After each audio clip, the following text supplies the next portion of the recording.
School Board to order. I want to welcome everyone who's here joining us, and for those who are watching online and want to follow along, tonight's agenda can be found at our website, warrenschools.com, under the Board tab and then under Meetings. Can I get a motion to accept tonight's agenda? Motion. Got a motion by Mr. Judkins. Second. Got a second by Ms. Bass. Got any discussion? All in favor say aye. Aye. Motion carries. At this time, I ask everybody to stand. I'm going to ask Ms. Hennessy Cope, a 7th grader at Centertown Elementary School, to lead us in our Pledge of Allegiance. Allegiance to the flag of the United States of America and to the republic for which it stands, one nation, under God, indivisible, with liberty and justice for all. Be seated. Can I get a motion for approval of tonight's consent agenda? So moved. Motion by Mr. Bennett. A second? Second. Second by Mr. Colwell. Mr. Chairman, there is an addition to the consent agenda that's in front of you regarding the RFP proposal for virtual learning. Okay. Just want the board members to be aware of that before we pass that. All right. So, any discussion? All in favor say aye. Aye. Any opposed? All right. Motion approved. All right. Moving on to public comment. We do have public comment tonight, and before we get started, I would like to read our board policy. Individuals desiring to appear before the board must submit a written request with descriptive material to the Office of the Director of Schools 2 business days before the meeting. If the request is approved by the Executive Committee, the item will be placed on the agenda. Individuals placed on the agenda will be recognized at the beginning of the meeting and given time to speak with their topic of interest is addressed on the agenda. There will be a public comment period for each meeting with actionable items on the agenda, with the exception of teacher disciplinary hearings. Comments shall be limited to topics listed on the agenda. The total public comment period of agenda items will, as requested, to add items to the agenda shall be no more than 30 minutes. If an individual wishes to address the board on an agenda item, he or she shall sign up on the form provided at the beginning of the board meeting. As a board, we are committed to serving the people of Warren County and our school system. This policy is in place in order to offer the opportunity for citizens to speak about policy issues. We have a member of our community that has asked to speak about a policy proposal, and she will be allowed to do so. Any other comment to speak will be out of order and not allowed. As always, anyone wishing to speak at any board member may do so at the appointed time outside of the meeting. But Ms. Rowland, you have been given permission to address the board, and the expectation has been set forth that your comments should be related to policy and refrain from speaking about individual students or personnel. At this time, you are recognized and will have 3 minutes to speak. We appreciate you coming out tonight. Ms. Rowland. Would you like me to stand? You can. Okay, I think it'd be easier. All right. I understand I have 3 minutes. If I talk fast, you do have a copy of what I'll be talking about, and I highlighted where I'll be pointing to because there's descriptive details that I don't need to get involved right now with, okay? All right, so number one, you can look at Elena's bio. Number two, Warren County High School is the only school in District 4 using unweighted GPA for grades and ranking out of 14 counties in District 4. 13 counties uses weighted GPA, and all the neighboring counties around Warren County uses weighted GPA, Van Buren, Putnam, and Cumberland. Warren County High School Handbook board policy is major discrepancies. Warren County High School Handbook states cumulative weighted GPA will be used for college applications and scholarship use. Warren County High School transcript, which is attached, clearly shows that the grades are being used as weighted cumulative GPA on a 5.0 scale. Warren County High School ranking system is done by weighted GPA on a 5.0 GPA scale. Warren County Students Handbook states weighted GPA will be used for colleges and scholarships, including scholarships for valedictorians. This completely contradicts Warren County's high school policy and practices using unweighted GPA rankings for rankings. Exception made for last year's valedictorian. We asked for our daughter Elena, and it was declined. Warren County, this is what we are asking. We believe Elena's student constitutional rights have been violated by Warren County educational system. Elena has been penalized by Warren County High School for taking advanced classes not awarded. Elena and other students are penalized for getting a B in advanced classes but not awarded if they get an A. Warren County High School was falsely ranking top students at Warren County High School. Many kids are in the top 10 with a higher GPA than the current Gold Gown students with a higher ACT score that did not receive any recognition or honors. Therefore, based on the above issues stated, we believe students are not bound to follow the Warren County scripts and representations, the grades and ranking used in Warren County school system, with the contradictory language used in showing a false ranking system. I raised these issues August of 23rd with the principal with no reply. Warren County High School had the same issue for the last couple of years with students complaining about ranking and grades. The board policy states they are to review grades and ranking annually every December. I don't know what happened last December. The Warren County school system has failed the students at Warren County High School with these complaints by not reviewing and changing these confusing and contradictory guidelines. Students and their families, when they enter into Warren County High School, believe when they take advanced honor classes that they will be giving the award of being on a cumulative weighted GPA, which is a 5.0 scale. This misrepresentation begins with the counselors because they pick and choose who they prefer to show those guidelines to. We request a review here stated about Elena that she is the #1 ranked student in her senior class out of 409 students being added as a valedictorian for 2024, as well as all students that are ranked top students at Warren County High School using their weighted GPA with 4.0, who have taken the requirements of advanced classes and who also have made a 21 above ACT to be able to walk in a gold gown. If Warren County High School denies this request, Warren County High School education system has violated these students' constitutional rights due to the Warren County board policy and guidelines being confusing and contradictory.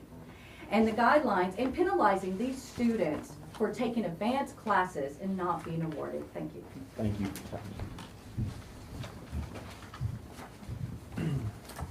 All right, moving on to student advisory report. I don't know where to go.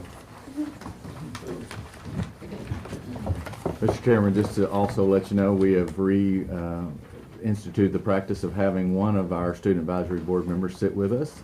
So she's going to be with us at the table the entire time, just her luck. And so we'll turn it over to them. Thank you. My name is Lauren Sparkman, and I will be updating you on Warren County High School's sport news.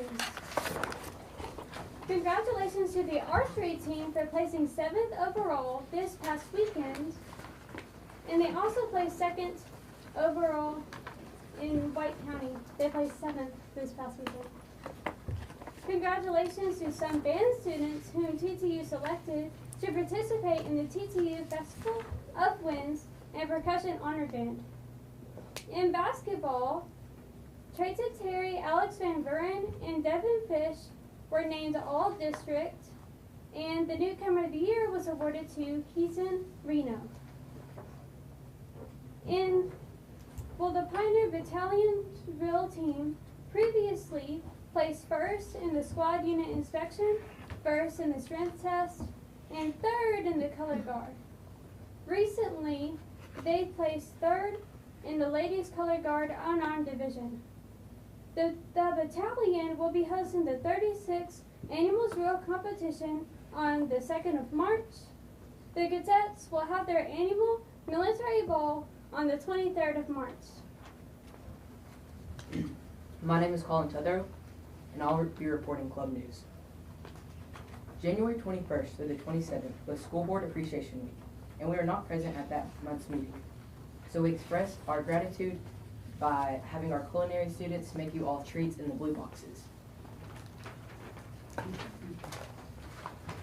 The Warren County High School Art Club has made watercolor Valentine's Day cards that they sent to 2 assisted living facilities, Riverview Terrace and Fanny B's Manor.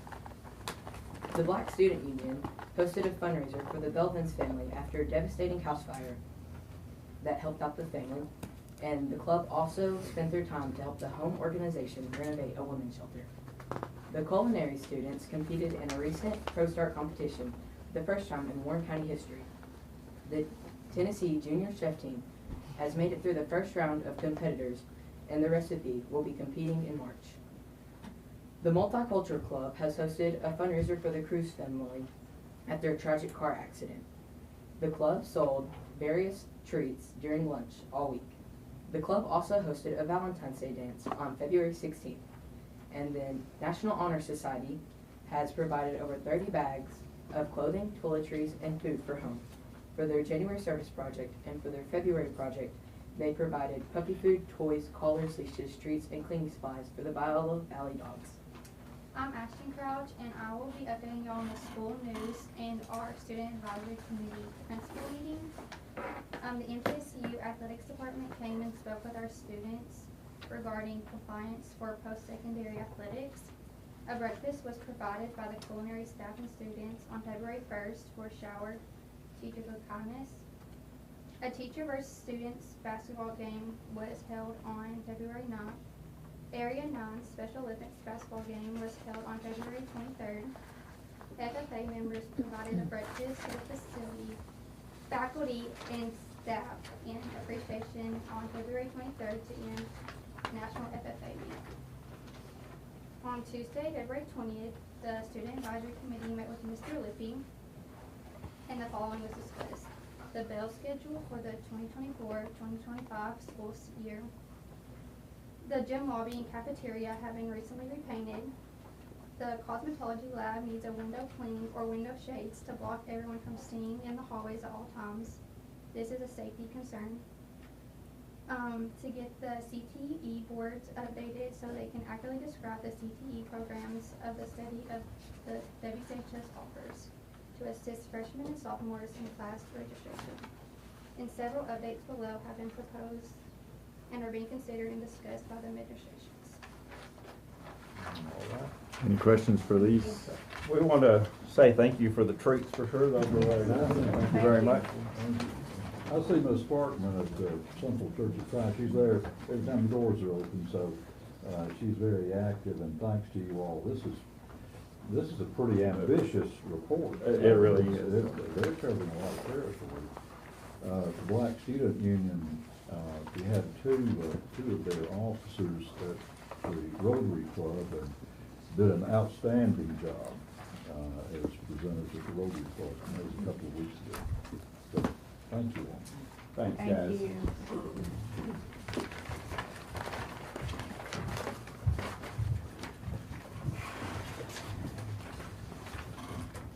Except for recognitions. Yes, sir. Thank you.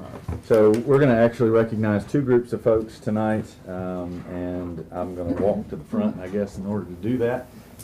This is always the time of year where we recognize our teachers of the year.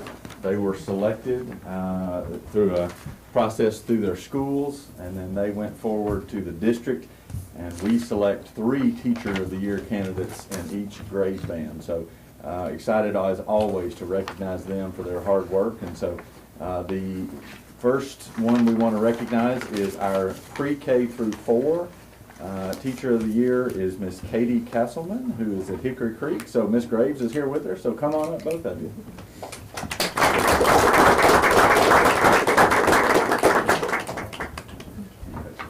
Thank you. You gotta stand up here with me. Oh, yeah. Very excited about Appreciate that. Yeah. All right, our second one is in grades 5 through 8. It's middle school grades, and from Warren County Middle School, Miss Hannah Randolph. And her principal, Miss Alyssa Rice, is here. Congratulations. Proud of you. And then our 9 through 12, Miss Janine Taylor. I don't see her, she's not here. So we will get this to her, but I just want the board to see these outstanding teachers. They do a great job every day.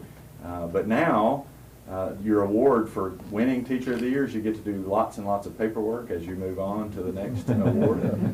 So we're going to root for them as they move on in the regional contest, and hopefully we'll have a state Teacher of the Year because they sure deserve it. So let's get them moving.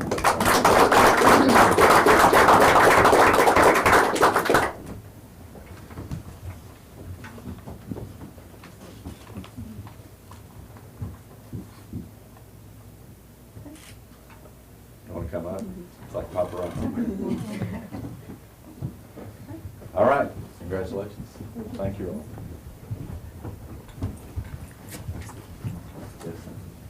All right, our second group that we recognize is our teachers or classified and certified employees of the month. You gonna let her read this? Who, me? No. Oh. Is it, just, no. Which one we doing first? Does Hennessy want to Hennessy read is first? going to come up here. Come on, Hennessy, you get to read this. So our certified employee of the month, Miss Hennessy Cope, wrote this about her teacher, so I'm going to let her read this. My name is Hennessy Cope, and I'm a 7th grader at Centertown. I would like to nominate Miss Robin Kirby for Employee of the Month. Miss Kirby is a great teacher, and I learned a lot from her. She makes learning science fun and is involved with many more activities such as Beta and Student Council. She's very sweet and funny, and I think she would be great for Employee of the Month. And I agree, Miss Robin Kirby is our employee. Y'all get in a picture. It's much better with just the two of you. No. Can I be taller?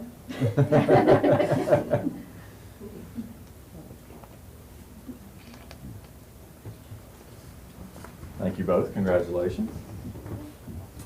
Our classified employee of the month is Miss Melita Holland. She's a pre-K No. teacher. I'm sorry, Kylie Vincent. I'm sorry.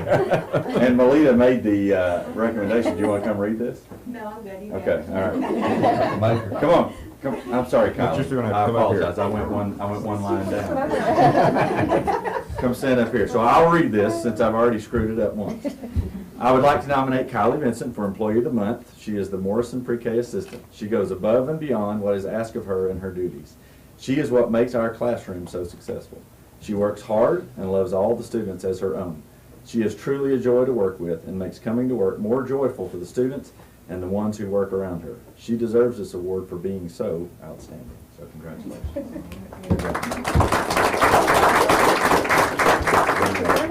I'll get in this one. How about that? And one more thing, we do have something else to present to both of you guys. You get a basket, and we have been working with Community Cares with the Warren County Chamber of Commerce, and we have some gifts for you guys that for various individuals and businesses in Warren County that's jumped on board with that. So we want to thank the Chamber of Commerce and the different businesses and individuals who's donating for that. So. Mr. Chairman, we always take a pause at this point to allow anybody that would like to leave. If not, we welcome them to stay. You know. Thank you very much. Thank you. Thanks, Claudia. Nice to meet you. Thank you. Got your heads out. I kind of hate to take, don't take that personally, but Ashton's saying, take me with you.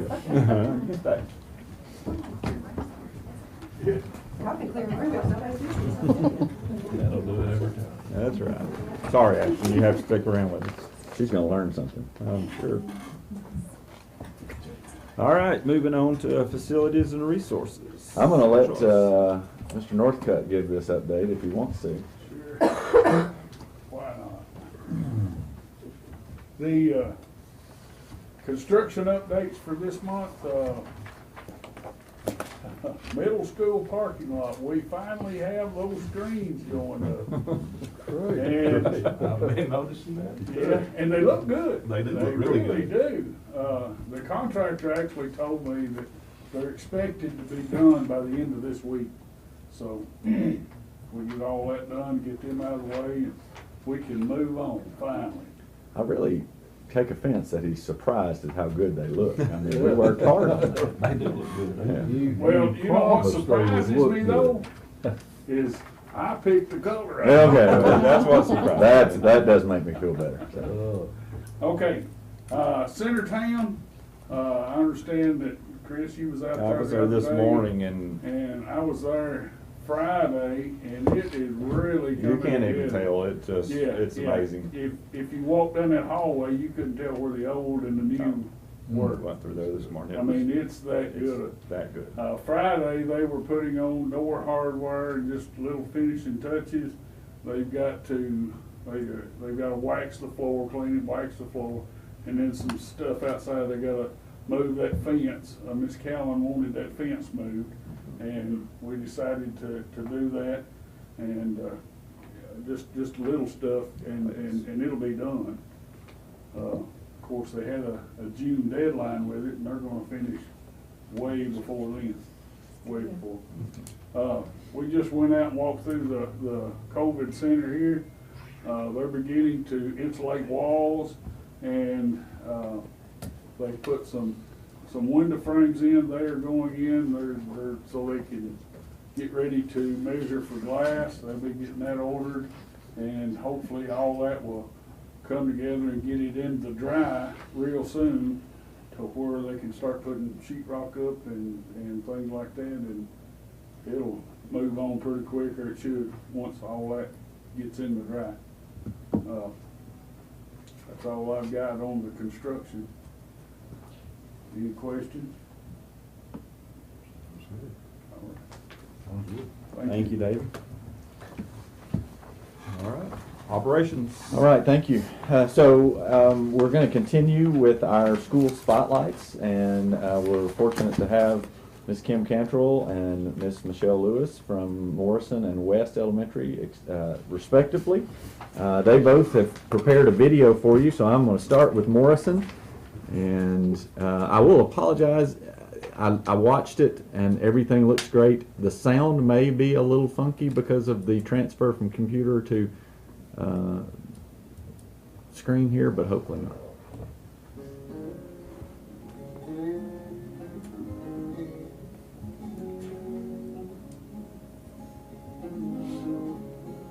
We started something new at Morrison this year, and I have with me today our great teachers here at Morrison.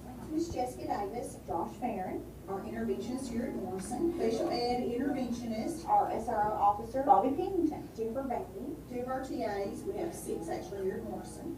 Tamara Pryor, Miss Tina Smith, Katie Spears, our new librarian, and Morrison 7th and 8th grade team, our 5th and 6th grade team, our 4th grade teachers here at Morrison. We have 2 of our school nurses here, Miss Brandy Murphy and Miss Patricia Hunter. I want to welcome our kindergarten teachers here at Morrison, our 2 first grade teachers, Jacqueline Sheehan, and we have Taylor Sweet. 2nd grade teachers here at Morrison, and we're just lucky to have y'all here. What would be the one thing that you would want parents to know, either about you, your class, the school, or just having their kids, prepared for when they come to you? Take the time to listen to your child or children. They have a lot that they do throughout the day, so, they have a lot to say. I get to hear a lot throughout the day. I get to hear a lot in the evenings. That's like our It might not be anything to us, but it's something big to them. Parents, just be parents. We have your kids have enough friends, but raise them up in a way that they'll be productive citizens one day. Understand your kids are going to make mistakes, and we all did. But take those mistakes from the past, teach your kids rightly, and let us help you any way we can. Read with your kid, because it doesn't just impact their reading and ELA, it impacts their ability to do math. Just be encouraging. Encourage your students. We all have weaknesses, so just encourage them to rise above their weaknesses, to learn from their mistakes, and keep pushing independence. Pushing responsibility for your own behavior. That kind of thing. We have an amazing blessing box out there by the city park here in Morrison, and we do our best to fill it up, but we know there's such a need in the community that's often empty. We do our best to go down there, fill it up. Well, we provided even our school number down there so that if families are struggling, it's empty, they can contact us and say, hey, I live in the community, is there something you can offer? And even if they don't have a child in the district, I'll always find something for them just to help the people in the community. But I really just want to encourage parents to know that if there's help you need, it's out there for you, and we're ready to help you. Find out exactly what your child does at school each day, because I had met with several that they didn't even realize they were in intervention. One thing too is multiplication facts. Be sure, just as a math teacher. Yes, as a math teacher, just going over and just trying to explain to students. In all my years, I've said, and I've had so many students come back and say, you were right. Expose them to as much vocabulary as possible because That's where one of the areas I say that usually third graders have trouble with is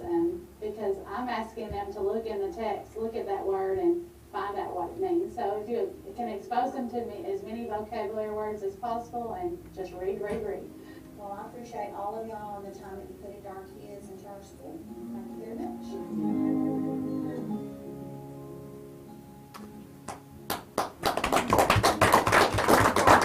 Kate Spears had come to me, of course she's new to our school, but the one thing we kept talking about is our parents really don't know all the terms.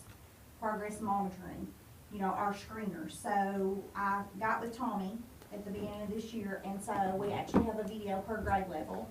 And for our interventions, everybody you saw on here. So we go over grade level expectations, and we did that for new parents and parents currently in our building. So we'll be sharing those on our Facebook page and our web page, so they can find out about our school, about the teachers there, and can have a better understanding of things that go on in our building. Okay. Any questions for Ms. Cantrell? That was nicely edited. That was Tommy Smith. That was Props great. to Tommy out there. He was great. That was really. He went through a lot of footage. Yeah, I could tell he spent some time on that. That was very nicely done. He had some great, subjects as well. Hey, that's a great subject. Yeah, the talent was 100%. Yeah, no doubt about it. Yeah. So, we will, And I had the privilege to go out there and judge the literacy fair the other day, and I appreciate the opportunity and look forward to the literacy fair coming up for countywide. All right. So. All right, so let's take a look at West. I've made Miss Lewis be here fresh off the flu, so be easy on her. At West Elementary, we experience the magic.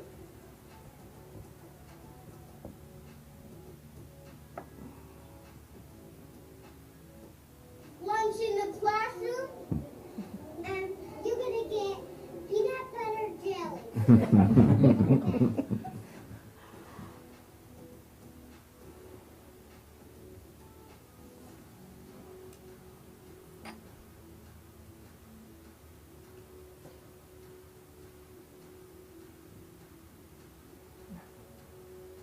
Where's Waldo?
I think Mr. Zeckman pointed on this last month when we had up here, just the culture at each school has a different culture and a different feel, and I just want to thank each principal for bringing that difference, culture to each school, and, it's great to see, and West was always one when we would go for the third grade meetings, they always had a good turnout, and parent involvement was really good there, so just want to thank you for everything We've you really did there. worked hard on that, that's our first thing, is try to build with families. We have a lot of students that move in and out in our school, so we really work hard to make sure we make those connections with kids and parents. So I do think it's paying off. We were over there for the Thanksgiving, the parents and grandparents, and I was very impressed with the number of We had a huge parents and turnout. grandparents that showed up for that. It was excellent. Yes, we usually have 2 days for grandparents, that will go to 3 next year. Yeah, Oh, good. yeah, Good. yeah. We were overcrowded, which is wonderful, we love seeing grandparents in the building. Well, you have to Because I'm promote one now, something. so. Yeah, well, yeah, so you know what it's like. But if you promote it and if you let people know that here's an opportunity for you to come visit your school and see your teachers. Kim will attest to this, we live in an awkward world now where you kind of have to be so strict about everything, but you still gotta make people feel like they're welcome in your school. And so that's a very hard line to walk sometimes, but we work really hard at it. And the lunch was very good, compliments, of course, all Oh, they of did a our great student job. nutrition people are doing a very, They did. very Great excellent cafeteria job. staff. So it's worth doing. Yes. Anything for these 2 principals? I'm sure they want to stay here the rest of the time too, but I appreciate both of them. They are very strong building leaders and do a great job in their schools, and I appreciate you commenting on their culture. They work really hard on that, and they should be celebrated for that. So thank you both. As we do as well, we recognize schools, but we also want to make sure that we're recognizing some of our departments, and Dr. Candace Wilmore is with us, and she is going to talk about some of the things that she does, and I'm sorry I keep messing up the video here. It's okay. I don't have a video. Yeah. I just have a little bit of data. So I'm just going to kind of go through about our students, what our student population looks like in special ed, and then our staffing, and then close up with some culture stuff. So this is just a graph as of this morning, what our students with IEPs. I just kind of want to explain, so our students that have those individualized education programs, those are students that we've deemed need extra services for us. So you can kind of see we have 1,100 students right now. The ones that I put at the bottom with an asterisk, you can see they have quite a few more, but I will say they all have those comprehensive development classrooms. Those are for our more significantly impaired students. And then Bobby Ray, Hickory Creek, and West Elementary now, we have preschool programs for students with disabilities in those classes. In fact, Bobby Ray is more of a comprehensive for our students that have more needs, but then we now at Hickory Creek and West have an inclusion preschool at both of those schools. And what that is we have half of our students are typical students, so they're teachers, students that we've let them be, and so they're good peer models for our kids with disabilities. And then our hopes for the rest of the students that are in that room are that they could go on to gen ed, general education classrooms later on, and not be held back in different classes. So those are growing, and they stay full, so that's nice. So these are students with 504 plans, and so those are also students with disabilities. But what the difference is these are students, we don't feel like they need services, so to speak. They might need more accommodations.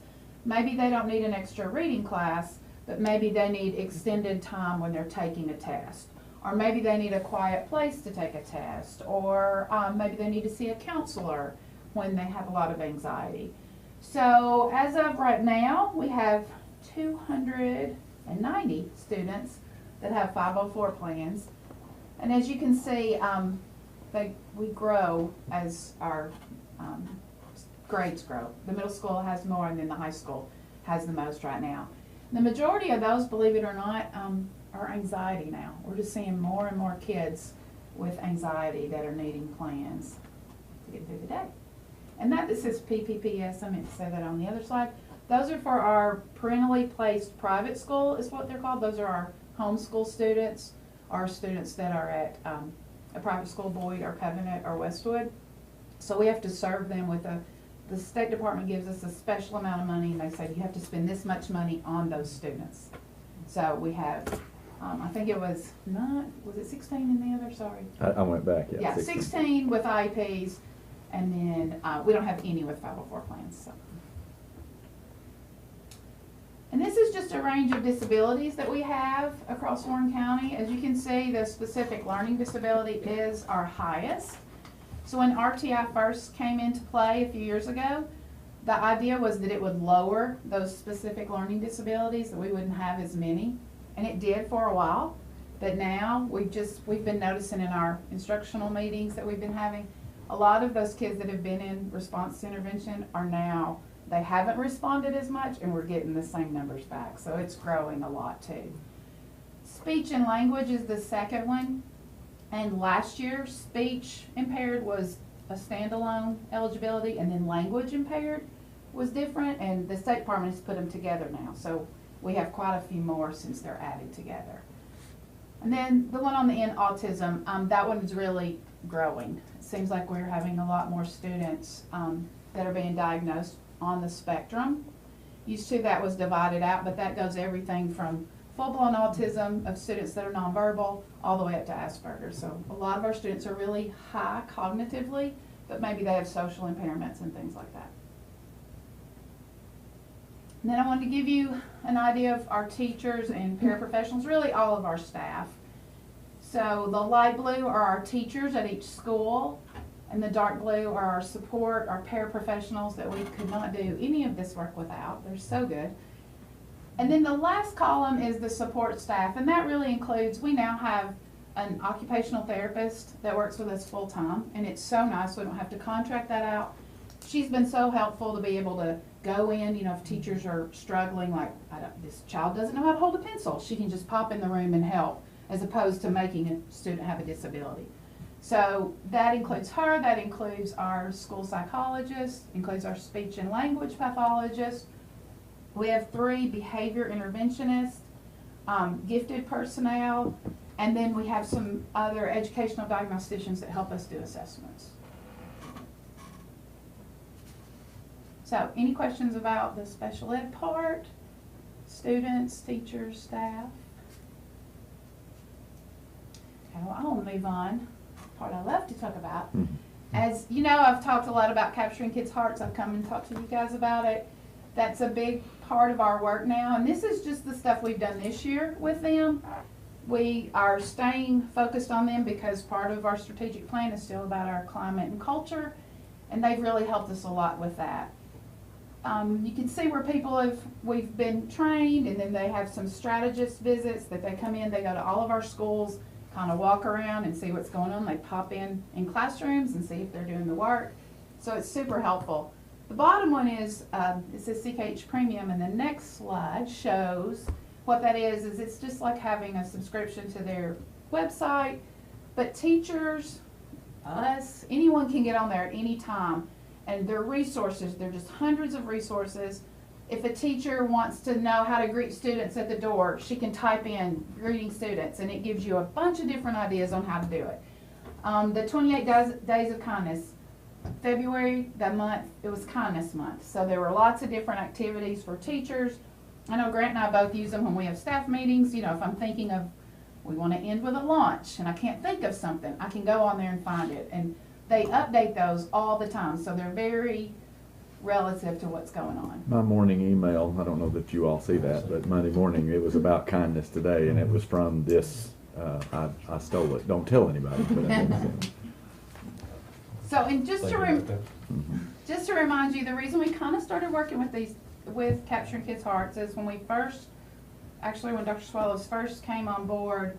I know you've probably heard the story, but I was sitting in this room with Mr. Cox, and we had been identified for disproportionality. We had too many students with disabilities that had been suspended. And so the State Department said we had to spend like $258,000 to fix it. And Dr. Swallows had not even started work yet, right? I mean, you were just here. Not officially. You've been hired, but yeah. And he walked in and he was like, I know how you can do this. So he had met some people from here, and that's how this relationship started. So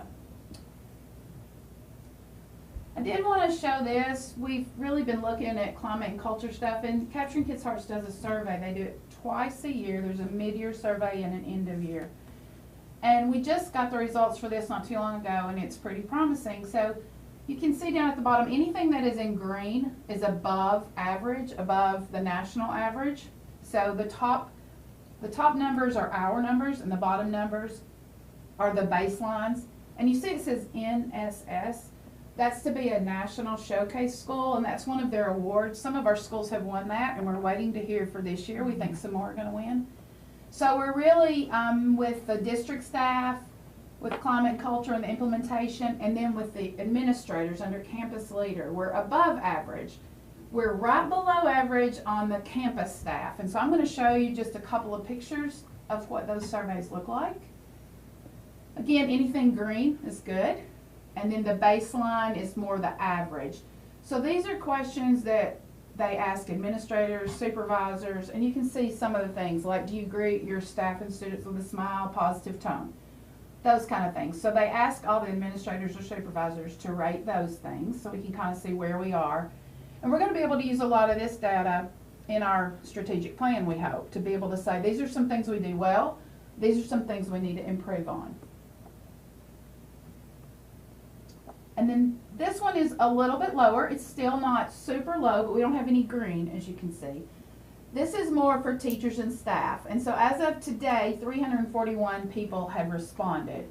So you can see the different things that they ask on that. The staff is recognized, built into the district culture. So we scored a 4 and averages a 4.3. This next one, I feel like I belong at this district. I mean, we're almost there, but to me that's something, you know, we want everyone to always feel like they belong. We work so hard. When we go back and look at the student one, students rated that they do feel like they belong. But you know, we want our staff to feel like they belong too, because I think they work really hard to make students feel that way. So we need to do some work on that too. So. And I wanted to show you from that Capturing Kids' Hearts work. This goes back to where we were noted to be on the disproportionality list. This is more about the referrals. So this is not where we were noted, but it kind of leads into it. So in 2019-20, that first bar graph is when we were identified. So 4% of our students across the board had major referrals. And when I mean a major referral, I'm talking about they had to go to the principal's office. We track those minor referrals, but those are what teachers take care of. That's great. But the ones that we want to really know are the ones that take time out of a principal's day. They've got to stop what they're doing and deal with the student. So we started putting some things in place, and the next year we decreased it, and then we've increased it just a tiny bit. But one thing I am proud about is that we're way below the state referrals in major referrals. And also I think it's interesting, ours is going up, but so is the state. And I think any school district you talk to right now, they'll say behavior is just on the rise. So the next one is the one we were noted for that was that exclusionary discipline or out of school suspension. So again, 2019-20 was when we were noted. So 1.5% of our students had had out of school suspension. And then we decreased it the next year with 0.4. And then we've stayed really steady the last 2 years. So less than 1% of our students have been out of school suspended at all. So I think that's really good. I think we could still do better, but we're really working on just different avenues, trying to keep them in school. And granted, they need a punishment, they need a consequence, but let's do it while they're in school so that we're not, to me, when we send them home, we're automatically, they're not going to learn. So. The one that out of school suspension now, are those the major offenses? Yes, yes. So, well, I mean, they would be enough that, yeah, the principal thought they'd need to go home. Even for one day would be that, yes. But those would be major, yes. So that's why I put that first graph, that kind of goes into that. All of those majors don't end up being out of school suspension, but some do. We've worked really hard with our principals on that. Robin really helped lead us making the new policies for here are the infractions and what would be the discipline for it, and just trying to give different opportunities or different avenues instead of out of school suspension. I mean, there's in-school suspension, there's, you know, lots of different opportunities, but just to echo what Candace said, you can tell that those numbers are going up across the state, across the nation, and so we're trying to work really hard to make sure that we're keeping kids in school, but also they have to understand there are consequences for actions as well. And so there's a fine line there, but these ladies have worked really, really hard to make sure that we're equipping our teachers and our building leaders with being able to do that effectively. So, any questions? No question. Chairman, I'm sorry, go ahead. Go ahead. Well, I just want to share, I don't think I've shared this with Dr. Wilmore, so I'll do it while we have the board and the director here this evening. You know, somebody's sentiments are really sincere and they really mean it when they stop in a pouring rain to say, wait, you gotta hear this. And it might have been 2 years ago, I was leaving one of the local restaurants and the rain was just coming straight down. And a mother who had her son with her, they were leaving at the same time. And she said, Mr. Zachman, I want to tell you something. And I thought, this has got to be important because it's raining out here. They're all going to get in the car. And she said, my son is receiving services from your special ed department, and I just want you to know I think that they are the best that you could find anywhere. And she praised your teachers, your assistants, you, and so I thought, well, I thanked her pretty quickly because we were all got to soaking wet. But you know, when people will stop and say, volunteer spontaneously, their approval of your work, I think that's important. Well, thank you. And I've heard that Thanks in for other sharing places, but never in a pouring down rain. So it was sincere. Well, thank you. So our compliments to you. Mr. Chairman, I'm gonna piggyback with Mr. Zachman. Like I say, about 18 months ago, we was, didn't even know what a 504 was, and through a diagnosis of my daughter, we got introduced to it. And I'm not saying it because Dr. Wilmore's standing here behind me, but I will put this department up against anybody's in the state, period. Like I say, and when just because it's my daughter, that every child in Warren County gets the same treatment. And I'm gonna say this, go ahead and say this, you know, when parents may be looking at other options for school choice, you better look at what we have right here with Warren County Special Education Department. Exactly. Well, thank you. It is a shining jewel in our crown, and has been for a long time. So thanks to you, Dr. Wilmore, and all the people that work for it. Right. Thank you for all you do. Thank you. Thank you. All right, thank you. All right, so let's talk about something not as shining star. But I appreciate Ms. Jacobs. She's here tonight. If you saw an article in the paper this past week, you saw some information about chronic absenteeism. And so this is somewhat of a new topic for people in the community. It's not necessarily something that's new for our school system, and it's going to be hard for you to see this, but ultimately we shared this with you as a board. We've been sharing it with the community, and I think it just is, it's really my goal tonight is to share with you publicly and also just with the public so that they understand the importance of how important that students be at school every day. So chronic absentee is defined as missing 10% or more of the school days for any reason. All right, so it's excused, unexcused, whatever it may be. And so that's where chronic absenteeism differs with truancy. We're all pretty familiar with truancy because truancy is one that can get you in trouble with the courts. Chronic absenteeism is not necessarily something that is going to get you in trouble with the courts if they're excused absences. However, our schools are held accountable, and furthermore, it's really important, obviously, that kids are in school every day. So there are just some bullet points up there. Nationally, students who are chronically absent students who are chronically absent, I apologize, have doubled since 2020. So this is nationwide. This is not just a Warren County Schools issue. It is nationwide. But I will tell you, we're not going to hide from this. Last year, in Warren County, more than 1,300 students missed more than 10% of school. That's 21% of all of our students district-wide. It's first and foremost important because we need students to be in school for them to learn. But secondly, our schools are held accountable.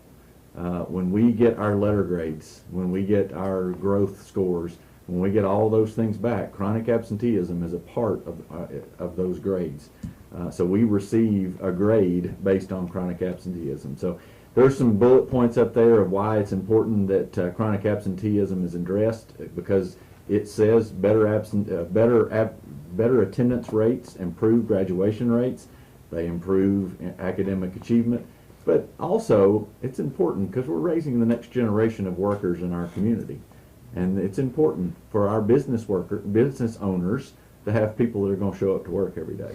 And so it's important to prepare them for what it's going to be like when they get out of school. And so I think this is an interesting stat. 2 days a month, 2 days a month that a student misses equals 10% of the school year. So that right there is what we're talking about. If you miss 2 days a month throughout the school year, you're going to be chronically absent.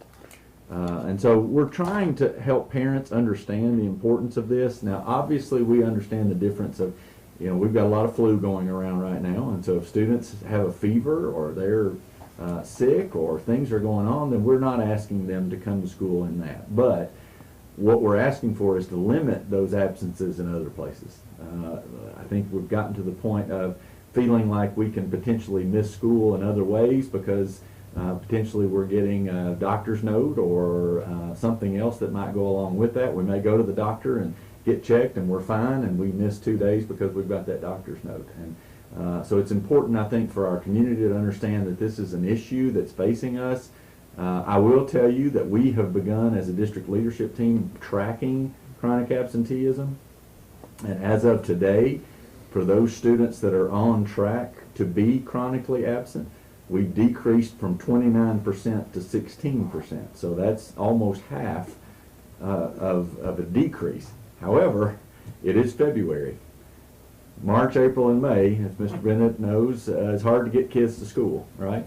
And so we need them to understand that in being in school, that's why when people say it's senior skip day, I say there's no such thing as senior skip day. We need you to be in school, all right? We need people to understand the importance of this.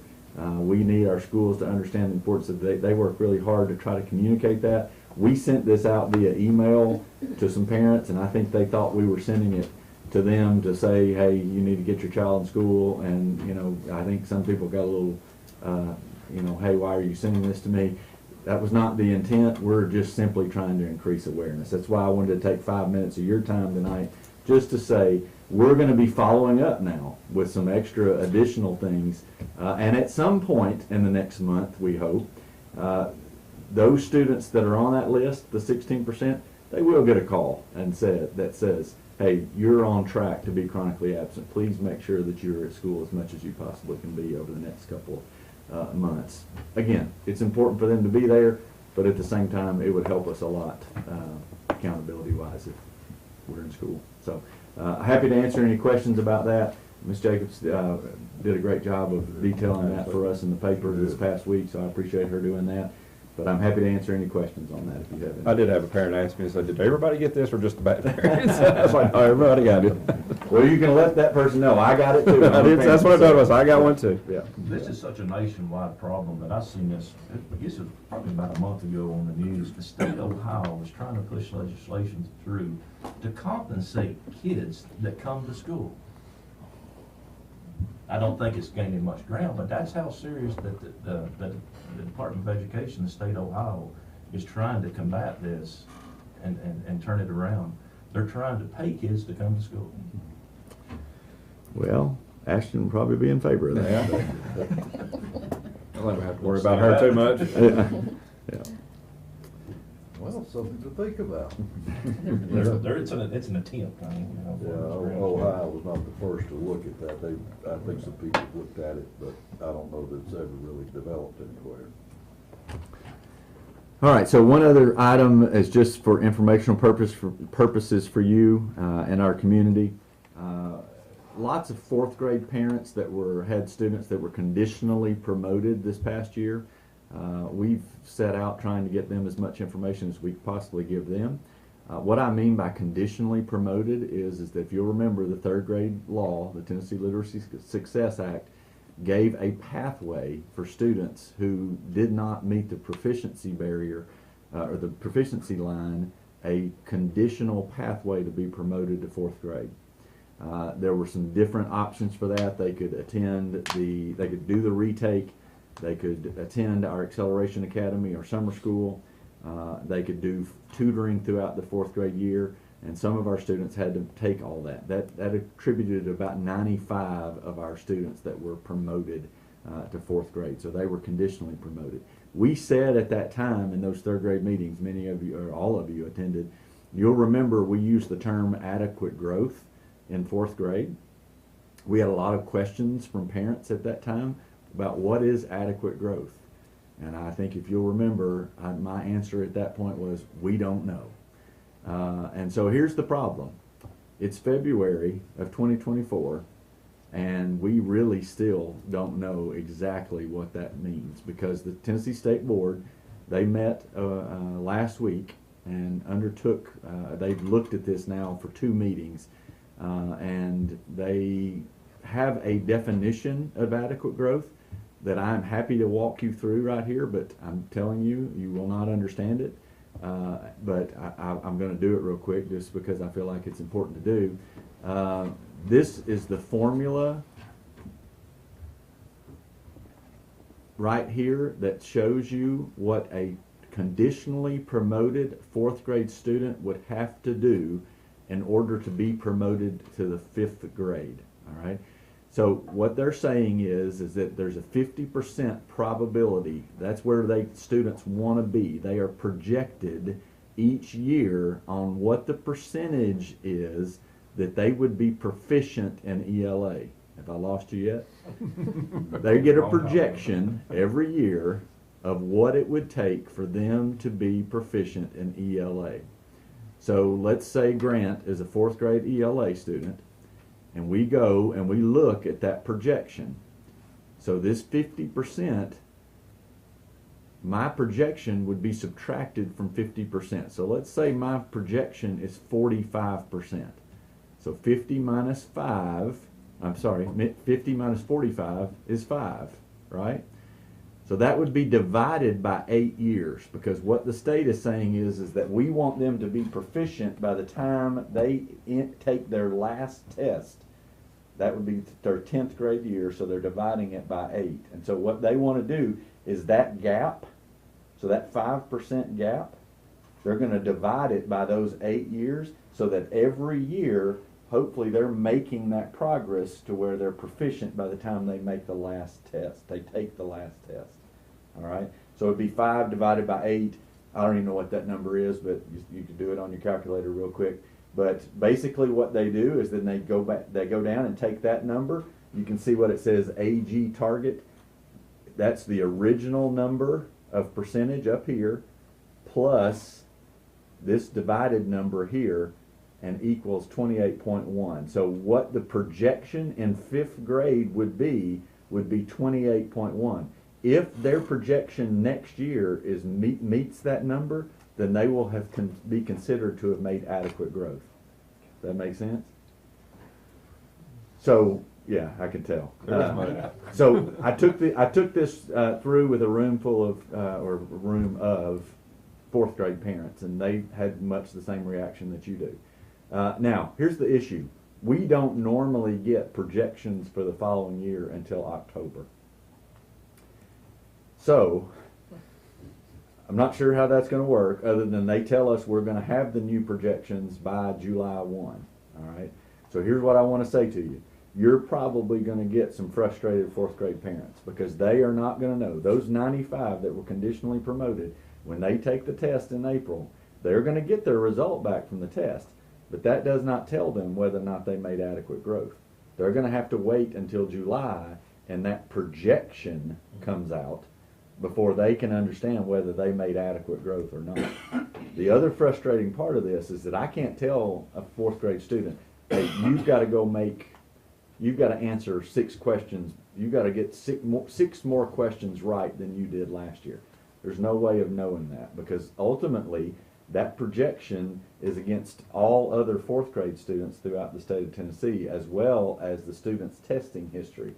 So that all goes into a formula, and it gets all mixed up out of there, and then ultimately that success criteria comes out. So I just want you to know there are 3 things that I tried to indicate to those parents. Is 1, we want you to be involved just like you have. Your students have been working so hard. Think about what they've gone through since the TCAP of 3rd grade last year. They took the test, they took a retake, they've done summer school, they took a test in summer school. They've come and they've done tutoring their entire 4th grade year, after school 2 days a week, or in school 2 days a week. And ultimately, they may still not be promoted to the 5th grade. And we're not going to know that until later. Now, I say all that to say there is legislation that's out there that says that they're going to put that back into our laps, that the LEA can make that decision. We don't know. I'm not going to make any projections on that.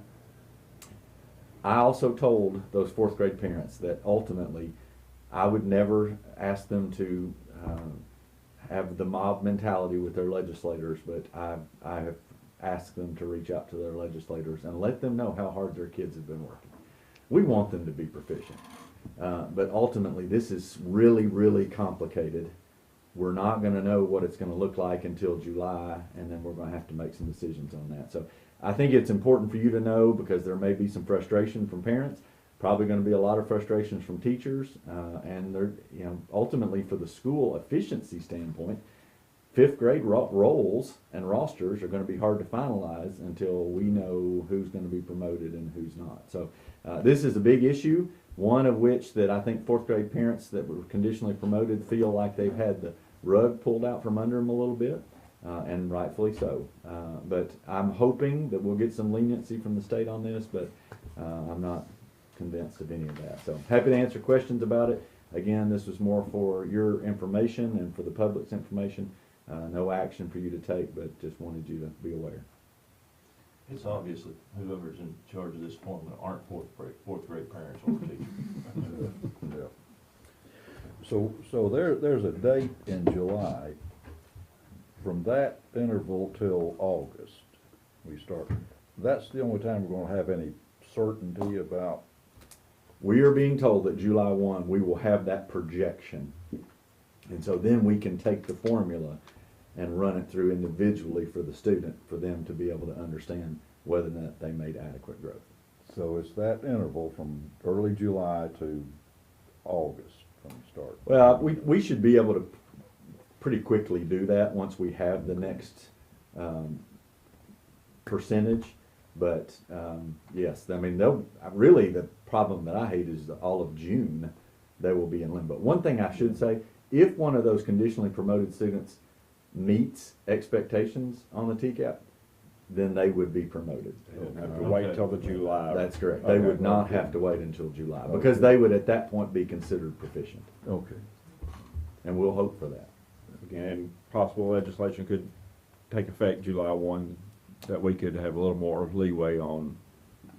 Some of the legislation that I've seen actually has it written in there that it would take effect as soon as it was passed. Okay. That would be my hope, because then that would cut out that limbo time that we talked about. So again, parents, if you're listening, reach out to your state reps and pay attention to what's going on. And again, I would never ask them to, be disrespectful, but certainly advocate on behalf of our students. We are doing the same. Yes, I'll we be in will. Nashville next week with legislators. I've already spoken to our legislators both about this, and have received positive feedback. But again, I just want them to know our fourth grade students have worked, all of our students have worked really hard, but these students are in a place that's just really been tough on them.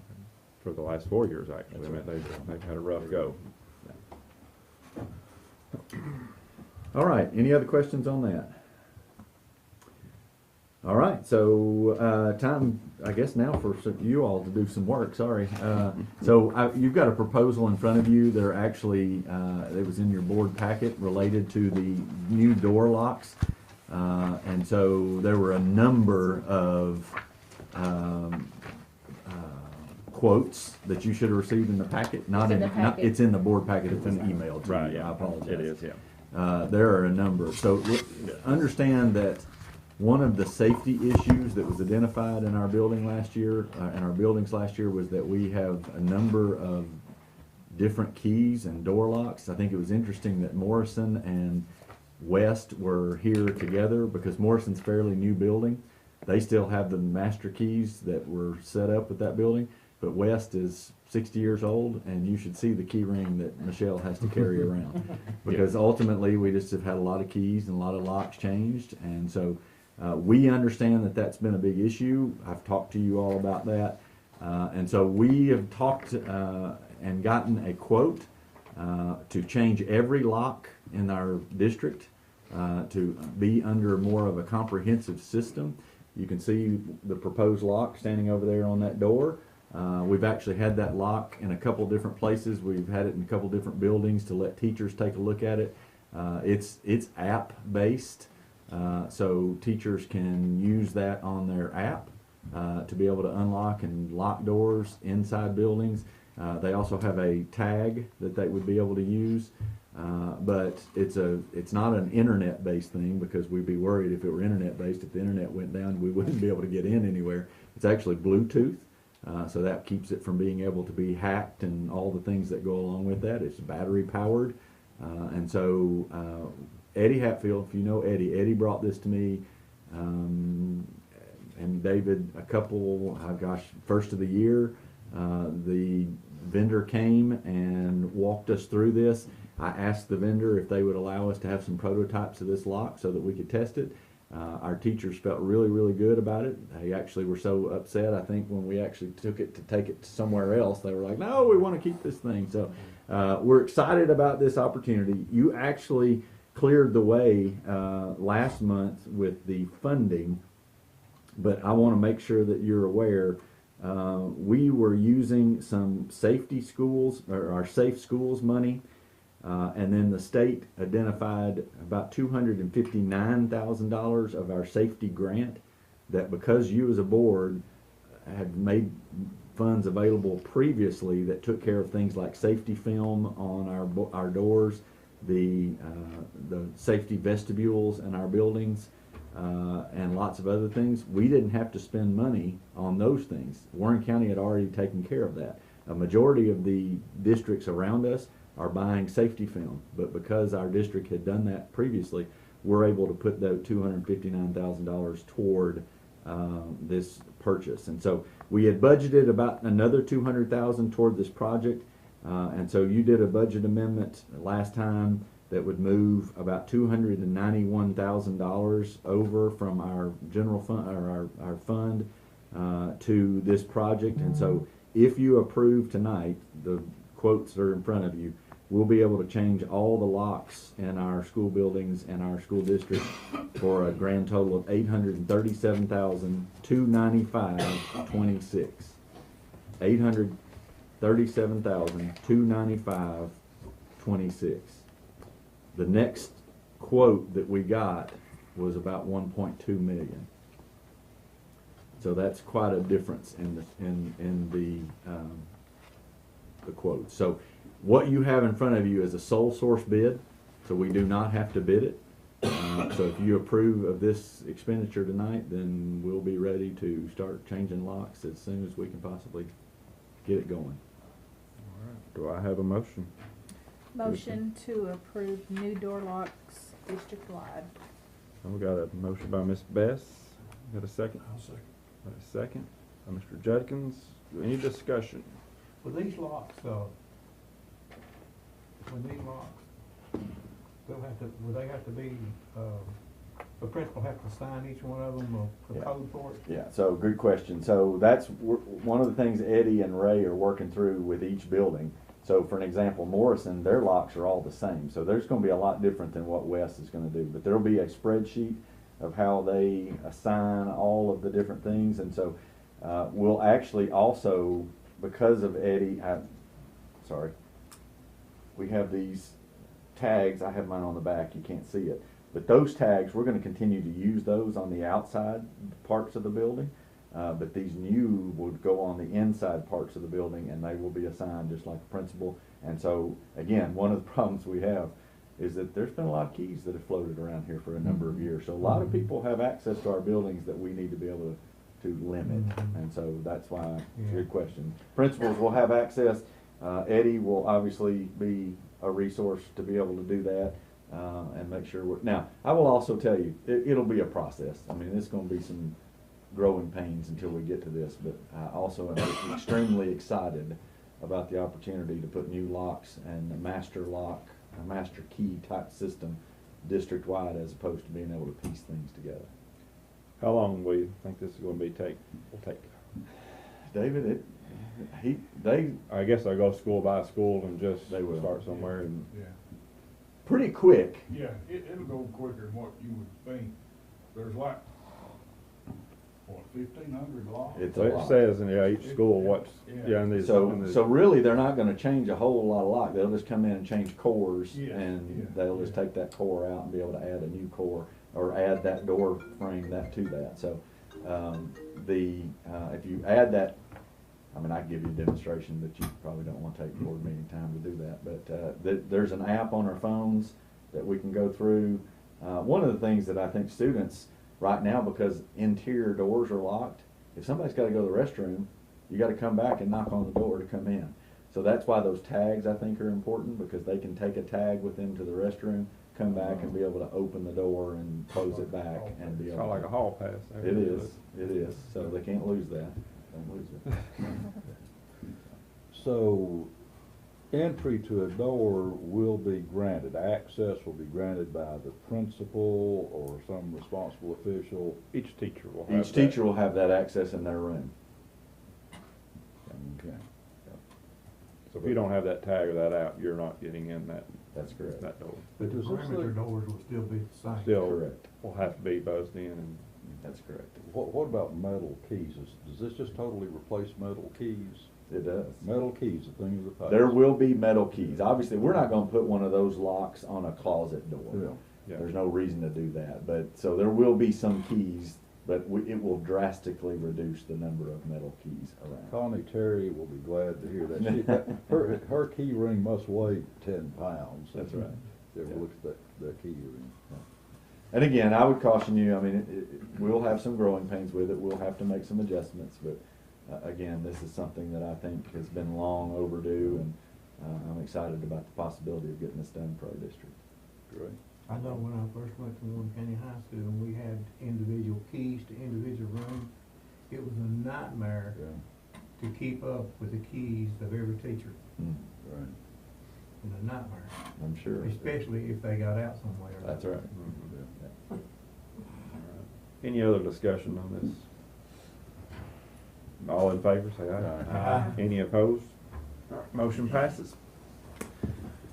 All right, thank you. The next item is something that we're following our board policy on. You have a recommendation that I put in, again, you should have been emailed that in your board packet in the addendum, I guess, on Friday. Is that right?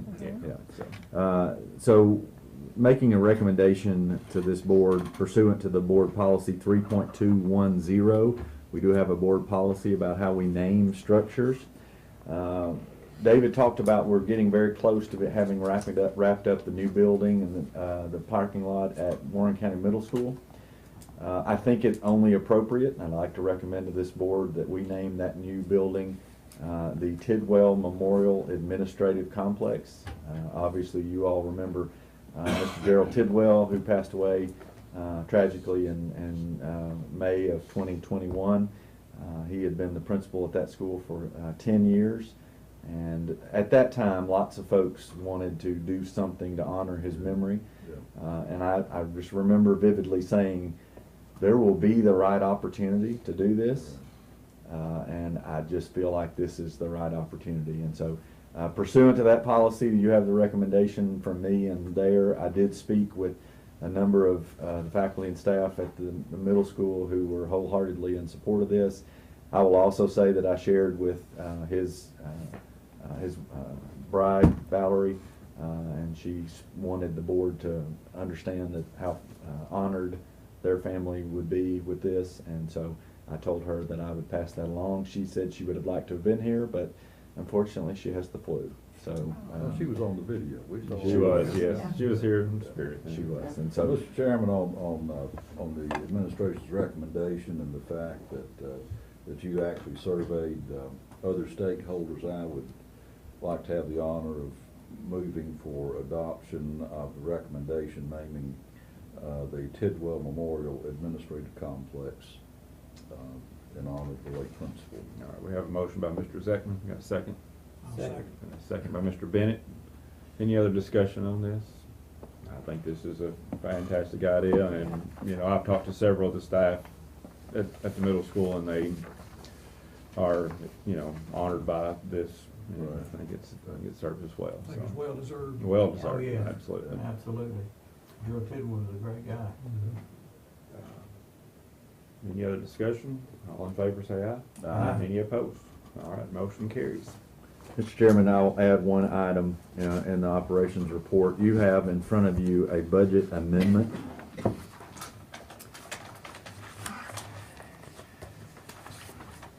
That says number 8. I don't think that's right. Budget amendment 10. Yes, it is. So this is budget amendment GPFY 2324-10.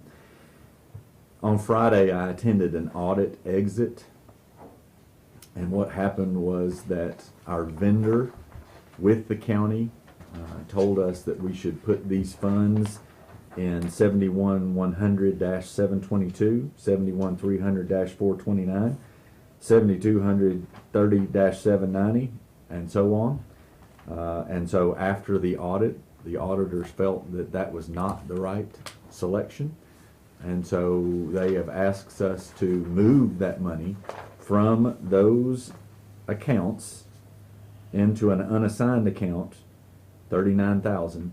And so you will see where 722, 429, 790, 790, and 707, those are all combined, and pending your approval and the county commission's approval, they will all be moved to that unassigned 39,000 line.